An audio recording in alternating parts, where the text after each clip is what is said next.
Ganda. So, yeah, I mean, I can't get over you, well, expected naman, no, yung kay Tambaloslos, no, because he's a despot, would-be despot talaga ito, that he would really drag our entire country kasi yung the MR kasi, no, parang bastos talaga siya. Hindi niya iniintindi ko na yung final and executory na yan, 'di ba? And then kasi 'di ba the Supreme Court, they have their own load, 'di ba? They have their own work to do. And yet this Tambaloslos is willing to hold the entire country hostage in order for the Supreme Court to give more para the world has to stop for Tambaloslos, 'di ba? And in the meantime, our country public service has to be given to the Filipino people. But this overly ambitious despot wants everybody to stop us, the entire country, including the Supreme Court. No, he's such a fucking bother to everybody. All because of his political ambitions. Biro mo, binigyan pa niya ng additional trabaho ang Supreme Court. Yeah. Walang yang ito. No, so talaga I was really happy that yesterday nag-push back and he was talagang put in his proper place, no. Yeah. Shut And up. Ma'am Lorraine, Shut up already. Ma'am, ang Attorney Marlon, ang pinakamasaklap na komentaryo nang galing sa pinsan niya, Amy Marcos, sinabi ni Amy, itong bunjing na ito, na duwag naman, bakit kailangang magbantay ang buong bansa sa kung anong ambisyon niya sa politika? Exactly the way you describe it, Ma'am Lorraine. Bakit kailangang bantayan siya, pakinggan siya, at subaybayan siya ng mga mamamayan sa kanyang lulong na ambisyon sa politika? Eh sabi nga ni Senator Alan Peter Cayetano, siya din ang tinutumbok. Kung ayaw nyo kay Sara Duterte, ditunin nyo sa 2028. Bakit kailangan? Yung stage ko ng buong bayan, para lang mawalan ka ng kalaban doon sa 2028, panulusutin mo sa Senado, pipilit mo ang Senado at Korte Suprema, sundin ang gusto mo. Kaya nga tinawag siyang bunjing na duwag. Kasi ang buong bayan ay kailangang magbantay sa kanya. Mag-babysits gusto niya. So parang nagtatantrums ba? Yung nagtatantrums na 2 taon, 3 taon. Tapos alam mo, yes, yung sinabi na yun ni Senator Cayetano, no, na talunin mo na lang sa 2028, nakakatawa kasi talagang nakakatawa kasi ilan ba yung bumoto kay Martin Romualdez? Siguro wala pang 100,000, di ba? Binayaran yun at tinakot at tinanggal pa lahat ng karibal niya versus the Vice President who's voted into office in an historic talaga yung mandato. 32 million. Almost 32 million. So, and itong si Martin, no, true to character, ginagawa lang naman niya kung ano yung alam niya. All these years, that's how he stayed in power. Pera, bili ng boto, manakot, magmaltrato, makipagkunsyabahan sa NPA. Diba? Yan naman talaga yung Martin Romualdez. Loser. Such a loser. Yeah, loser. Yeah, that's it. Attorney Marlon, how do you look at this na tinawag sa kahapon doon? I will agree na ang pinakamasakit na sinabi kahapon is kung ayaw nating maging presidente si Sara, talunin nyo sa 2028. And that is not a message not only to the Tambaloslos or to the House Speaker. It also goes to Risa Hontiveros. Yes. Agree. Yes. I agree. Kasi yung dalawang move-on to clear yung slate is actually the House Speaker and si Risa. They are the one who proclaimed their intention to run, and they are doing their best not to win the election but to remove si Vice President. And you know what is more insulting for me para kay House Speaker? Feeling ni Risa tatalunin niya si House Speaker. Yeah, I agree. You get the dynamics of it. Pag tinanggal natin yan, easier. Whoever be the presidential candidate of this administration, it's easier to defeat than Sara Duterte. That's why they're pushing, no? Yung si Akbayan sa lower house, sila yung unang nagdadaldal because that is their game plan, no? Not to win the election, but to remove. Because they can win, according to them, to their estimation, kung kalaban lang nila si House Speaker. That's quite insulting.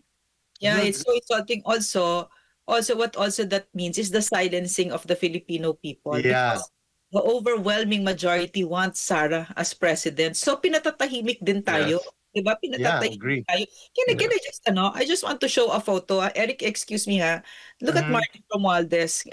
Can you show that photo of this Sige, guy? sa ating team, Yeah. can we show on screen sa isang photo about Martin Romualdez? Yeah, Let's try to yeah. comment on this.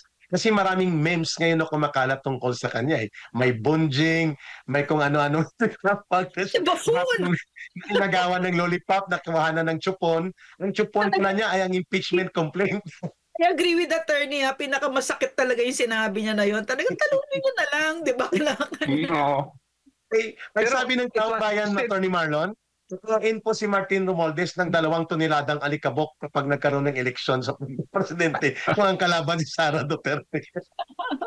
And the way na sinabi ni Senator Alan, and it's so sarcastic, no? Parang, di ba? So parang, kaya ngayon talaga, they really have to save face. And for me, sina House Speaker, by filing the MR, is that really probably looking for or hoping na ma-reverse siya. Malay natin, no? Gawin niya yung pinaggagawa niya doon sa Delaware case natin na kung saan siya ay na-convict for bribery. No? They really have to save face. Kasi ngayon talaga, everybody's talking. Di ba? We have been waiting for the statement of IBP noon nang inatake nila yung Supreme Court. You have seen the statement of the IBP. Now, we have the Supreme Court denying na yung pinaggagawa niyo unconstitutional, don't do that. And here comes the Senate. 19-4 plus 1 abstention. Imagine, yung sa Supreme Court is 13-0. Isang absent saka isang nag-inhibit. Practically, all the institutions of the country are saying to Martin, we are not going to be silent anymore. Yan. So I think I agree. we hope that this is going to be the start of something different. Kasi the Filipino actually deserves so much better.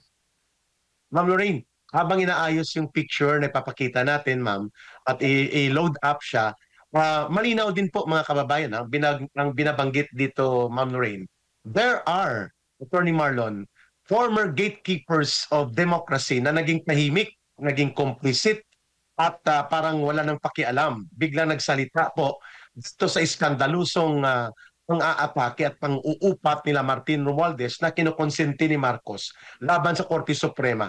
Nagsalita po unanimously ang buong pamunuan ng Integrated Bar of the Philippines.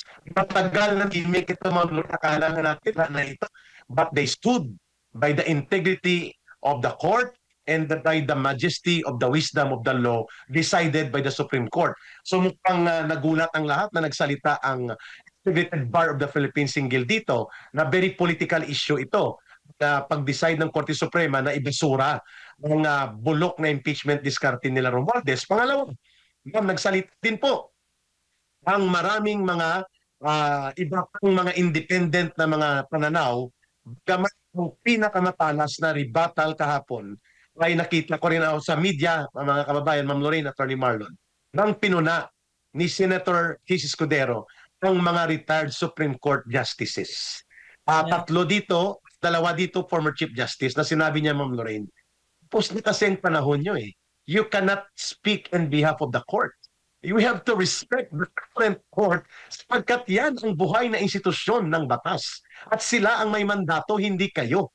Kaya huwag niyo nang lituhin ang mga tao as if the badge of their being former Chief Justice and former Justices of the Supreme Court matter to public opinion. Dapat natuto din kayong rumispeto with Senate President Chis Escudero telling itong mga pakialamero at lumalabas nga, ma'am, ito si Tony Carpio ay parang consultant pala talaga ni Martin Romualdez.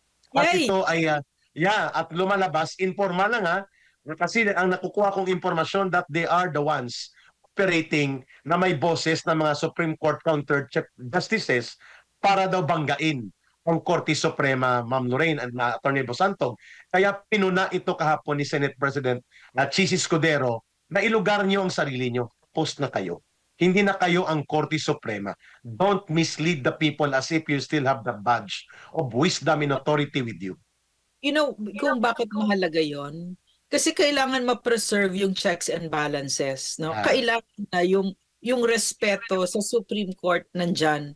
Kailangan hindi pwede you undermine the authority of the Supreme Court, especially if it says final and executory, 'di ba? Tapos na 'yun, 'di ba? So wala, parang for me it was really a very proud day kasi nga I mean, where we are right now, no? Parang PRRD in The Hague.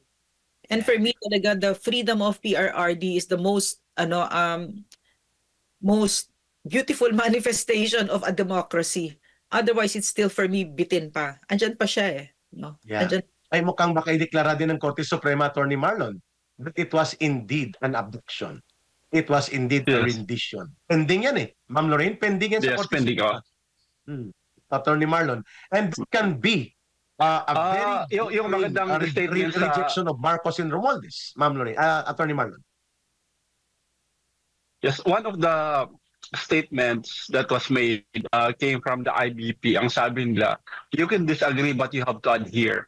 Kasi before that Senate hearing yesterday, ang sabi na, let us defy the Supreme Court, or pag hindi ayusin yan, ipapa-impeach namin kayo, impeachable din kayo. And then Tito Soto said that he consulted with one legal luminary saying that it's okay for them to defy and not implement the Supreme Court decision. So there has been an attack to the institution. Pero on the actuality, nang pumunta sa hearing kahapon, nobody even raised the possibility of defying the Supreme Court. Agree. Even si Tito Soto never said that. Even si Lacson. Ibig sabihin, despite the criticisms that were made against the Supreme Court, nobody still in their right mind would dare to say na, let us not adhere to the Supreme Court. So yung isang magandang nangyari kahapon is we were able to see the separation of powers O ikaw, lower house, mag-initiate ka, pero mali sabi ng Supreme Court. Ikaw, sa Senate, nag-constitute ka ng impeachment body, pero wala kang jurisdiction. All of them are saying, no, we will comply. Kaya nga si lower house, nag-file pa siya ng MR niya And that is for me a strong indication that at least even these institutions are still respecting the Supreme Court. And respect that is being manifested in the Supreme Court gives hope to the people that gumagana pa rin yung ating mga institutional checks and balances. So I hope that this probably will be the start, that the other pending Supreme Court cases, especially on the budget, will be tackled on dun sa final ni na Congressman Ungab, the extraordinary rendition that was filed by Nina Attorney Torion doon sa kidnapping case of the former president, and all other cases that is involving corruption doon sa lower house. So I think probably this will embolden other people to speak against this current administration, especially the actions of the lower house, especially that by September, October, we will reopen the budget for 2026. Correct. Tama na ang panlilang. Tama na ang panggigipit. Panahon na para manindigan. Panahon na para lumaban. Kasama sina Dr. Lorraine Badoy, Jeffrey K. Eric Celis at Attorney Marlon Gusantog. Walang inukurungan, ilalantad ang katotohanan. Kasama mo ang bigwas ng agila, lakas ng bayan, tinig ng katotohanan.